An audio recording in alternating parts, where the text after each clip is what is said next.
Sa video na ito ay pag-uusapan po natin ang isang napakainit na balita dito sa mundo ng cryptocurrency. Isa itong prediction mula sa isang kilalang crypto expert na nagsasabing posibleng umabot si Solana sa presyong $2,000. Oo, narinig nyo yan ng tama, $2,000 para kay Solana. Pero teka lang, posible ba talaga ito? O hype lang ito ng mga bullish na investors? Kaya sa video na ito ay hihimayin natin ang mga dahilan kung bakit sinasabi ng ilang eksperto na kaya ni Solana na abutin ang presyong $2,000. Kaya gagamitan natin ito ng on-chain metrics, titingnan natin ang adoption trend at ikukumpara natin ito sa mga naging pag-angat ni Ethereum noon. Kaya yan, bago po tayo magpatuloy, pakibasa na lamang po muna ang disclaimer dito sa ibaba ng ating screen. Arayan, bakit nga ba sinasabi ng mga expert na kaya ni Solana abutin ang presyong $2,000? Ayon po kay CryptoCurve, isa po siyang kilalang crypto analyst sa X, dating Twitter po yan, absolutely realistic daw ang target na $2,000 para kay Solana. Ang kanyang projection ay nakabase po sa tatlong bagay. Una ay ang impressive performance ng Solana network. Pangalawa ay ang pagkukumpara nito kay Ethereum at ang pangatlo ay ang patuloy na global adoption ng Solana kahit may mga minor na issue. Ayon po sa kanya, kung nagawa ni Ethereum na umabot sa market cap na $6 billion, kahit na mataas ang gas fees at may scalability issues, mas may potential daw si Solana na abutin ang 1 trillion market cap dahil mas mabilis, mas mura at saka mas scalable ang kanyang blockchain.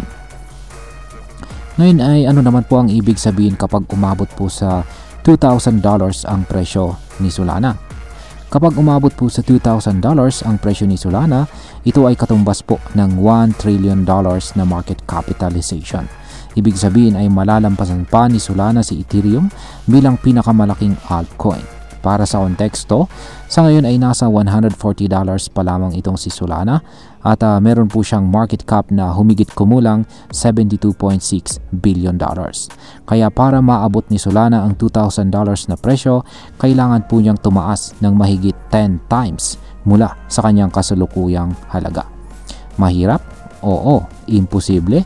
Hindi, ayon kay CryptoCurve. Ngayon ay ano naman po ang mga metrics na nagpapakita sa lakas ni Solana ngayon. Ngayon ay meron po tayong ilang mga dahilan dito.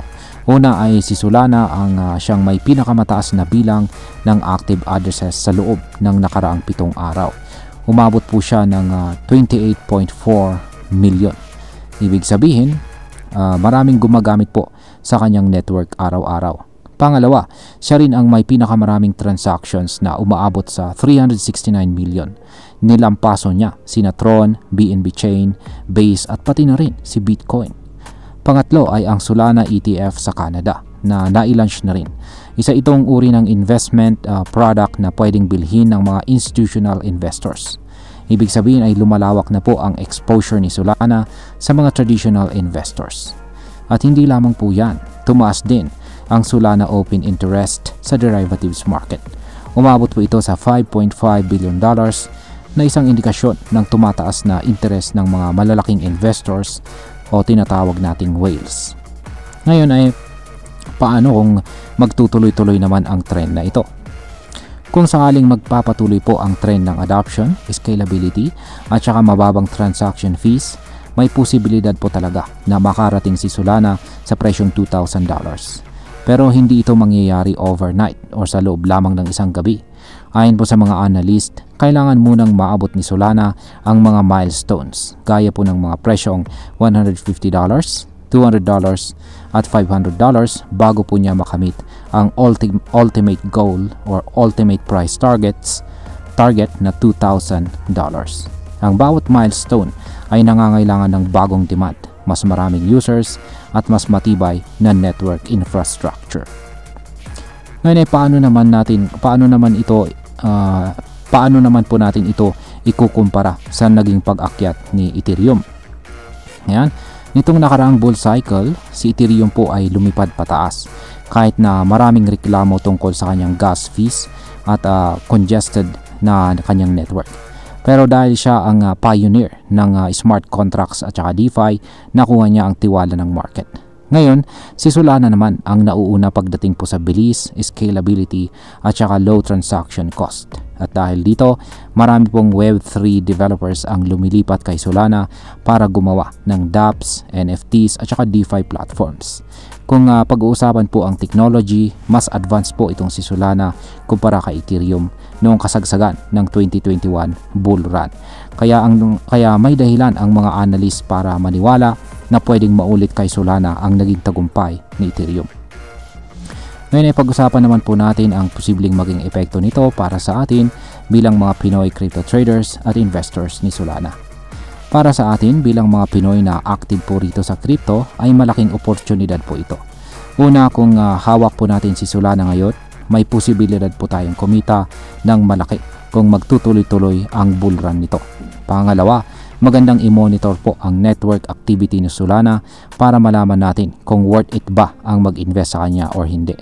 Pero syempre, kailangan nating tandaan na high risk, high reward pa rin ang crypto.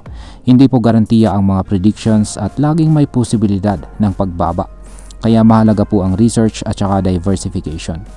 Bilang panghuli ay ang masasabi ko naman tungkol dito ay ang prediction na $2,000 para kay Solana ay isang ambisyosong target. Pero hindi imposibleng mangyari. Hindi lang ito dahil sa hype, kundi dahil na rin sa mga matibay na datos na siyang nagpapakita ng growth adoption po ng network. Kung magpapatuloy po ang trend at lalong magiging user-friendly ang ecosystem ni Solana, may tsansa po talaga siya na maging top altcoin sa market. Pero kailangan nating maging matalino. Wag po tayong sumakay lang sa hype. Gamitin natin ang mga impormasyon gaya nito bilang gabay sa mas malalim na research at maayos na strategy. Tandaan natin na ang goal ay hindi maging mabilis yumaman, kundi magkaroon po ng pangmatagalang kita sa tamang paraan. At ayan, hanggang dito na lamang po tayo sa video na ito mga ka-crypto. Marami pong salamat sa panonood. Ingat po tayo lagi at God bless po sa ating lahat.